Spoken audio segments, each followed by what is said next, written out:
Welcome back to the Chad Hasty Show, News Talk KFYO.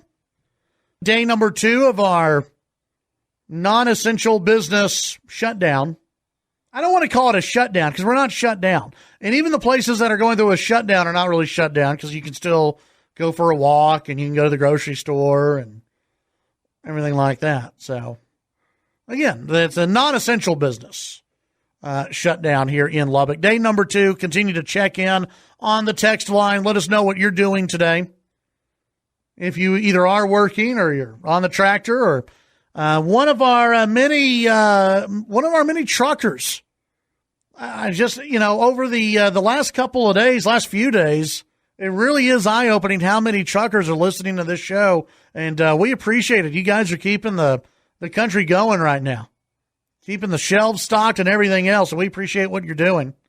Joining us on the phones right now, speaking of keeping everybody fed and the food moving, the U.S. Secretary of Agriculture, Sonny Perdue, joining us here on the Chad Hasty Show. Mr. Secretary, good morning. Welcome back to the show. How are you today? Well, good morning, Chad, and we're doing well. We're busy, as you might imagine, and for all the things you just thanked our truckers and everyone else in the food supply chain. It's busy times, but things are working well. Let's start off there with the food supply chain. If folks went into the grocery store earlier this week or last week, they probably saw meat flying off the shelves. They saw food flying off the shelves. We've seen pictures on social media of shelves that are, just bare. How is the food supply chain? How are things? Do people need to panic right now when it comes to food? Well, the definite answer to your last question is no.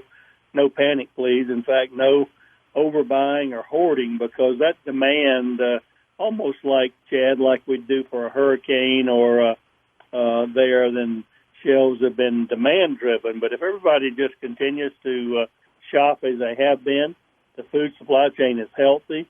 All those heroes out there that you're talking about, from the farmers that grow our food to those that process it, those that haul it, those that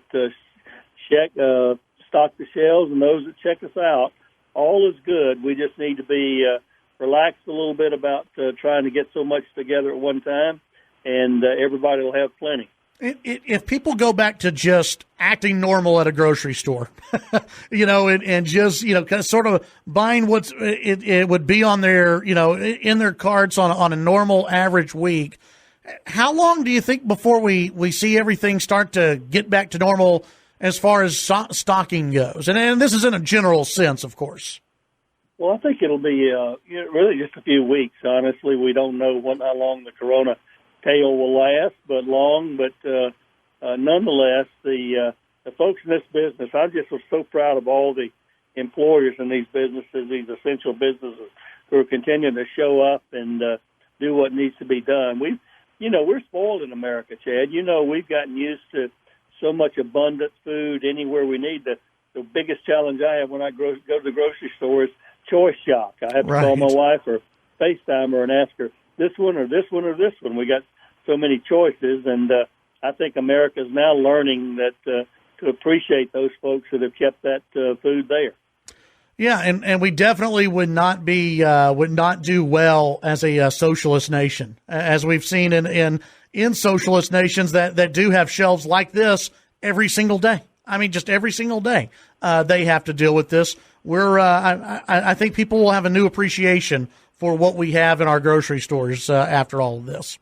Well, I hope so. And obviously, while the president and everybody's doing all they can, it's really the private sector showing through again in partnership. USDA can't feed anyone, although that's our motto, is do right and feed everyone. But we help facilitate. We got some great partners in the private sector who are getting it done, and that's we appreciate. Well, we appreciate our USDA food inspectors coming too. That meat can't be processed if not food inspectors there to look at it, and our folks have been heroes as well as far as showing up and make sure our food's safe. Well, and talking about one of the partnerships that I think y'all just recently announced, because there are a lot of school children, especially in rural areas, that they're not going to school. Y'all partnered. Y'all made some partnerships to help feed school children around the nation. right there in your state. Obviously, Baylor University came forward with their collaboration on hunger and poverty, and partnered with a great logistics company, McLean Global, and also PepsiCo, a multinational company in the food business. And they're partnering to provide almost 1 million meals a week to rural kids, because kids, we can set up sites where kids can come get meals in the cities, but it's not always easy to travel. Kids ride on buses or others. It's not always easy to get that food, but they're helping to distribute those boxes of food a week, like 5 shelf-stable meals there that would work out for the whole week. That's great. What are some other things that are going on at the USDA and with agriculture these days? Well, as I indicated, we're staying in our post, looking and grading and judging all the meat that comes through, whether it's poultry, hogs, or beef, and just as we always have done, and providing as much flexibility. USDA, many of your listeners may not know, has a primary responsibility over managing the child nutrition program for schools, and we partner with schools and deliveries all over the country in doing that. And with your commissioner, Sid Miller in Texas, the Department of Agriculture is responsible for that program, and we've given them as much flexibility in these kind of times. It's not a time to bear down on hard regulations, but to be as flexible as we can in getting the job done, and that's what we tried to do. Very good. U.S. Secretary of Agriculture Sonny Perdue, always a pleasure to visit with you. And we thank that department for everything y'all are doing, and we'll visit with you later. Chad, thank you very much for keeping your listeners informed, and hope all the folks in your listening area stay safe, and let's get America back working again soon. Absolutely. Yes, sir. Thank you very much.